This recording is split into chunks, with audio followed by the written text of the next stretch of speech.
Come, Kajeso. Come. Morning, Come. sir. Good morning. Good morning. Sit. So this is not your interview. It's just a discussion with you, just to guide you on what you should do in the interview. Is this your first interview? No, second interview. You gave it last year. Yes. How much did you score? Sir, I scored less. I scored around 150. Okay. What was the reason? What happened? Sir, I believe I couldn't answer accurately or eloquently. Like I couldn't express myself properly. So, is there a problem in your expression? You were unable to speak. What could be the reason? Sir, I believe I'm naturally introvert. So my social skills, I'm still working on my social skills. So I believe this is one of the reasons. Like I couldn't express myself. But you are speaking pretty all right now. So I'm working on it. So it's pretty all right. I don't see anything wrong with your speech or your expression. Thank you. You're sir. able to say what you have to say. So I don't think there's much to worry on that front. There must have been some other reason.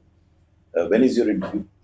So my interview is on 20th, November. 20. Oh, there isn't much time. I wish you had met me earlier. I would have given you a drill on how to improve your communication skills. Okay, sir. I had a drill. We didn't meet last year. And I met last year. I've been suggesting to everyone how to improve their communication skills. It can be done because I've seen many people improve if they do. But it doesn't matter. Don't worry about it because as I hear you now, I don't see any major problem with what you're saying. So it's just very okay. Now, before I tell you what you should do in the next 2-3 days, if you have any questions in mind, any guidance that you want, you ask me and then I'll tell you what to do. Sir, if I'm asked situation-based questions, how do I answer diplomatically or should I answer to the point? No, there is no such thing as diplomatic. What I would suggest as your level is to be balanced. At your age, you're not supposed to take an extreme view that this is right, this is wrong. You're still discovering. You don't know what is the right thing. Yes. In any issue, you give me any issue, no one has the perfect answer that this should be done. Okay? You may have a point of view. So the best is to give a very balanced view. You say this is, take for example, migration of Bangladeshis to Assam. It's a very controversial issue. Now you will be asked, what should we do with that? So if I were to answer that, let's start by saying that it's a very tricky and a difficult issue. Yes, sir. And it's a fact that it's a tricky, and so there can't be a solution, throw them away. There can't be a solution, give them citizenship. So you have to look at the pros and cons of the consequences of what you do. And that is what they expect of you. How do you analyze an issue before coming to a conclusion? So they may ask you whether to throw them out, but they're not looking at the answer. They are looking at the process. Whether you have an analytical mind of analyzing that issue. You have to present yourself in a manner that you are not jumping to conclusions. Yes or no. Because there's no yes and no's. You are analyzing the issue and then coming to some conclusion. And even in conclusion, you say that it is based on the limited information that I have. In my understanding, probably this would be the better way of going about it. You know, some people will answer, no sir, they should be thrown out. No sir, they should be given citizenship. You can't take such conclusive answers. So get into that habit of giving a balanced view. But you should give both aspects of it. For pros and cons. And you can admit by saying that it's a tough question, but we'll have to weigh the pros and cons. So if we give them citizenship, we'll have to decide what should be the cutoff date and what is going to be the consequences. Future people coming in, can we stop them? So you have to list out those issues. Then they will realize how she analyzes, looks into every aspect and then comes to a conclusion. The question would be very straight to you, what should we do? You can start by saying yes or no. Never start by saying yes or no. Never start by giving the answer direct. Start by analyzing and then coming to a conclusion, step by step. That will help. Okay? What are any other questions that you have in mind? Sir, as of now, I can only think of this. The controversial questions. Yes, sir. Okay, so what, to my understanding, the do is to test your awareness, not your knowledge. To test your analytical skills. So usually people study like you've done agriculture, economics, and you start studying your books, no? But what is relevant of agriculture, economics today could be asked of you. So what you have to do is to be aware of what is happening in the place that you are, aware of what you have studied in the present day context. And the best way is read these newspapers of past 1 month, 2 months, and understand what are the current issues relating to either the place where you live, which district are you from? West Carolina. So whether there are any issues, burning issues there. Yes, sir. If there are any issues, then you should know those issues. So if you are unable to answer a factual question where they will come and ask you whether what happened in this year, if you don't know the answer, nothing will happen. But if you are not aware of what is happening in your district, then probably it will be taken negatively. So you should be aware.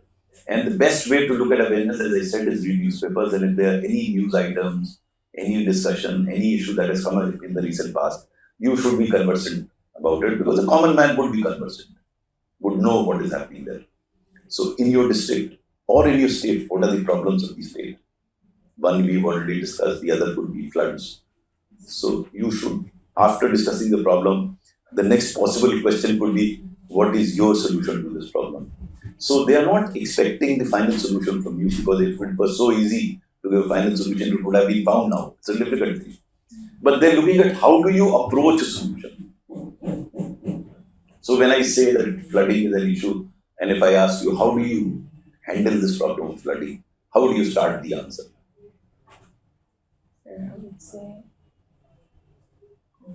flood is a major problem in Assam, and various steps have been taken since many years. Some have failed, some have some have been successful. I would say embankments have been constructed, but however, some embankments have failed, whereas So you have to start thinking of those lines. You have to first see what are the problems. That is one. Next step would be, what steps have already been taken at least so far? What is the shortcoming in those steps? And what are the possible solutions for the future? So I've clubbed them into 4 pockets. Once you do that, it becomes easy to respond. Once you club, then you're not jumping from one to the other. So you say, this is the nature of the problem. This is the cause of the problem. This is what has happened. These are the shortcomings in what has happened. And this is the way forward. So it becomes a very logical presentation of what you are attempting to say. So you have to keep thinking, since you don't have much time, but at least try and keep thinking about the current issues, for which you should be not only aware, you as a budding civil servant should have some idea as to how to address those issues. So that awareness level is very important.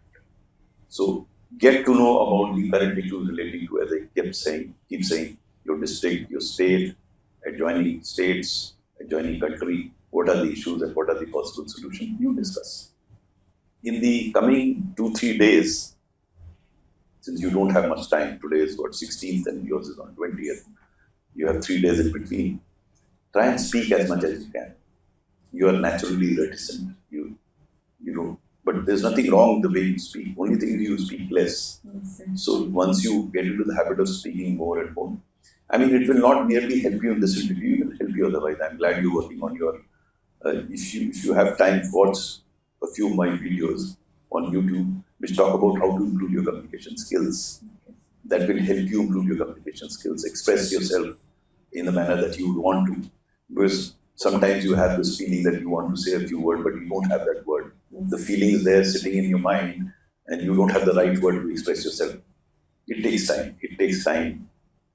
But don't worry on that front, because by worrying about what you can't, you won't be able to do what you can.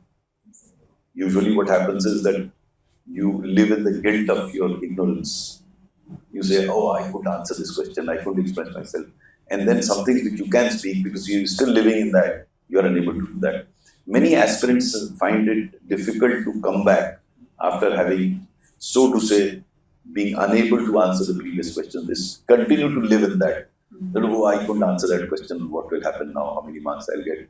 Whereas your marks are not going to be determined by your inability to answer previous question. It will become worse if you if you are unable to answer questions which you know. So it's psychological. So keep telling yourself, okay, I didn't know, so be it. Now I'll try and speak as much as I can, try and move forward. That's how you have to look at it. So if I don't know the answer, Say, I'm sorry, sir. You know, I tell you, there is a general wrong impression that if you say, no, I don't know, marks will be deducted. No. If it is trying to assess your knowledge, you don't know, I mean, it won't even be noticed.